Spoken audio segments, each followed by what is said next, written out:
Reuben Thorne on the right.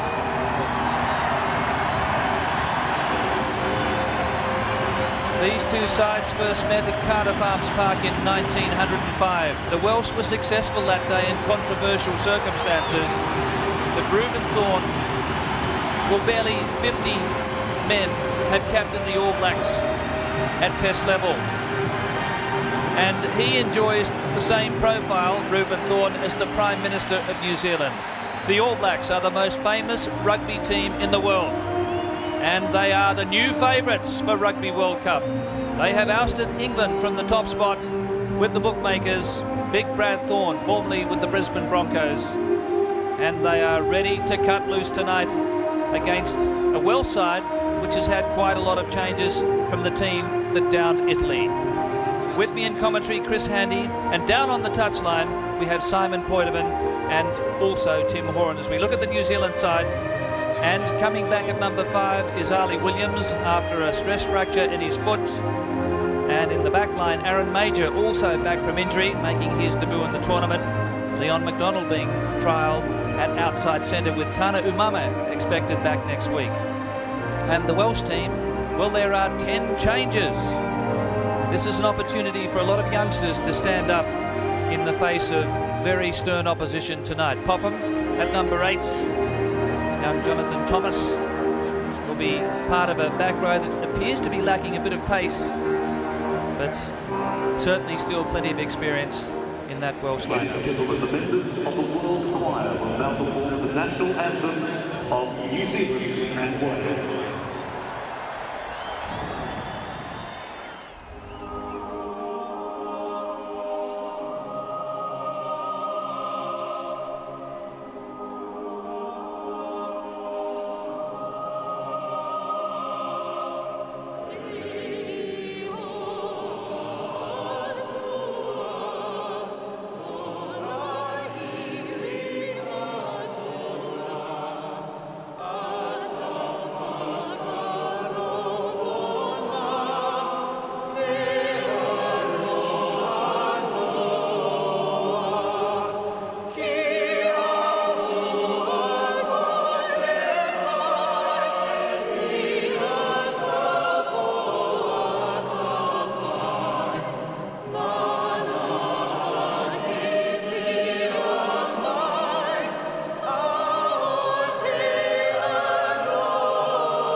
Down on the touchline come in Simon Poitevin and Tim Horan.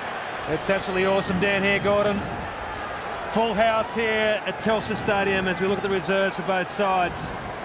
And plenty of depth, especially in the New Zealand bench. Well, isn't it great to see a full house here to watch Wales versus the All Blacks in Australia as the All Blacks are ready to do their haka.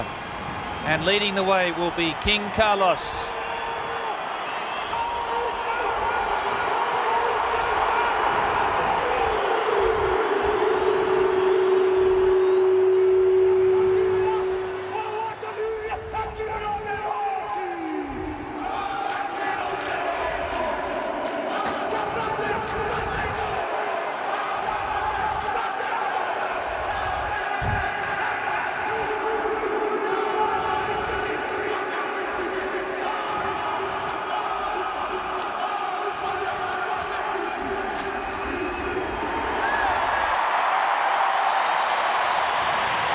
No flame throwing from the Welsh Dragon.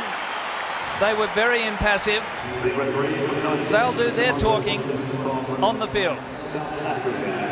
Chris Handy. Great tradition in rugby, the All Black haka. 1953 in December, the last time Wales have beaten the All Blacks. 50 long years.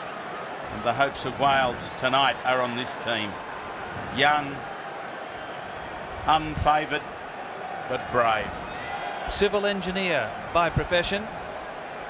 Andre Watson, his other passion is golf. He plays off just 3, and it's his 25th international. A Kiwi there in Sonny Parker, and Leon McDonald and Kevin Liamamu. Stephen Jones, pool match number 40. In 23 days, and the All Blacks immediately go wide into space. Rokotoko coming back from a hamstring, Italy. This is Marshall. The All Blacks make their intentions very clear in the opening seconds of play. They're going to move the ball. Muliaina and Howlett. And the Welsh are also going to tackle. They will have to.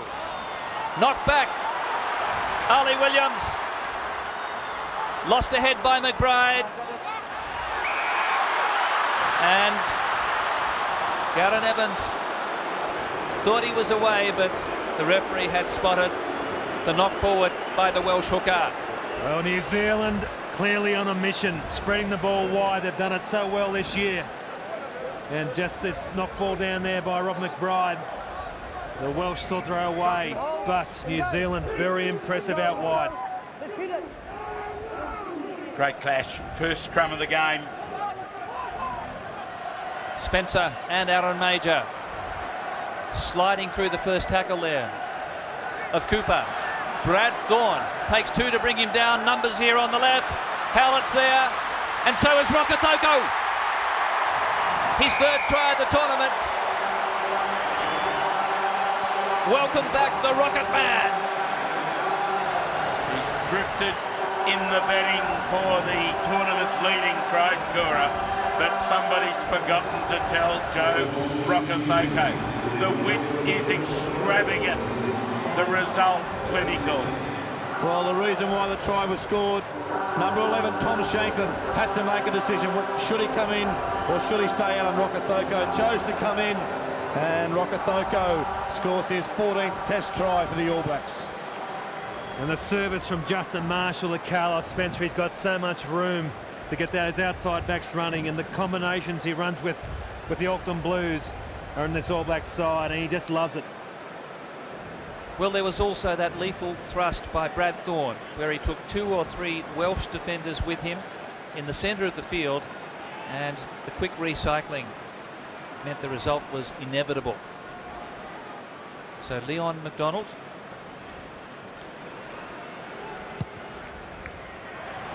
Has he got the distance? Sure has. White hot start for the men in black.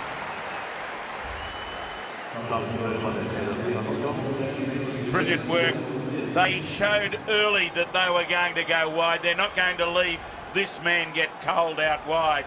And look at the smile on his face. Poetry in motion.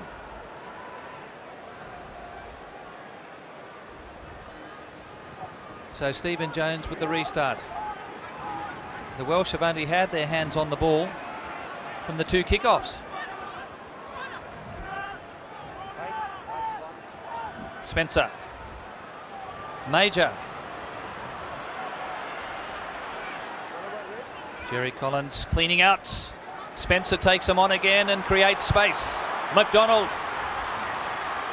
There's a lot of chasing of the football tonight from Wales as Howlett just got his kick in time. Shankman couldn't pick it up. And Cooper did the scrum half. And Colin Jarvis, well, he wanted that ball to go out. And he could pay a hefty price here. Major now linking up with Muliaina, and Rokothoko's with him. Turbocharged. Richie McCaw couldn't hold on.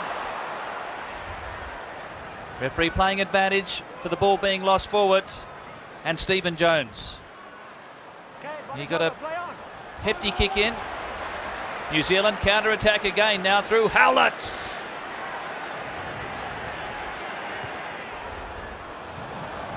And that's a rare mistake by Dougie Howlett, the sprint merchant, who scored also 4 tries in the tournament. Well, just going back to this phase of play, Rokotoko, he finds Richie McCaw. Now, Richie McCaw, for me, is up there with the best in the world as an open side flanker, but he does put a few balls down. He's done it this year, and the All Black cry goes out now in the stadium. Wales need possession. And it's New Zealand by 7-0.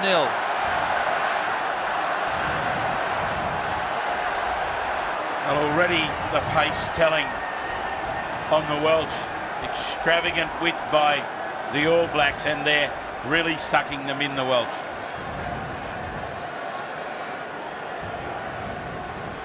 So this is the young fullback, Gareth Evans, who seemed to collect Colin Jarvis there. And I think he's just been winded. Let's hope so.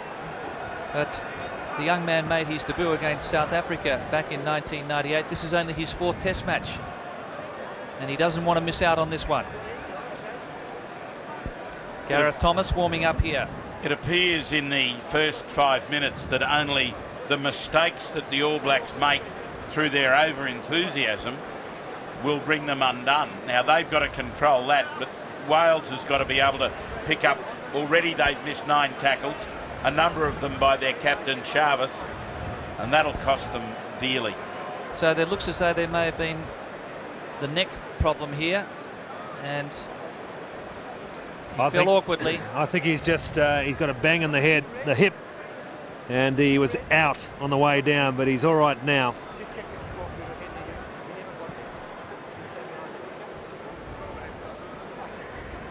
So the stretcher's coming out, and Gareth Thomas, who is a very versatile man, can slot into fullback, and a very experienced campaigner as well.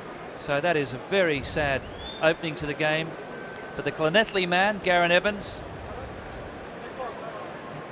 After making that Test debut in 1998, he's had 5 years in the wilderness before being recalled this year. And it certainly looks as though there's concern with his neck. But at least he's moving all his limbs, so that's most encouraging. But there's Steve Hansen in the middle.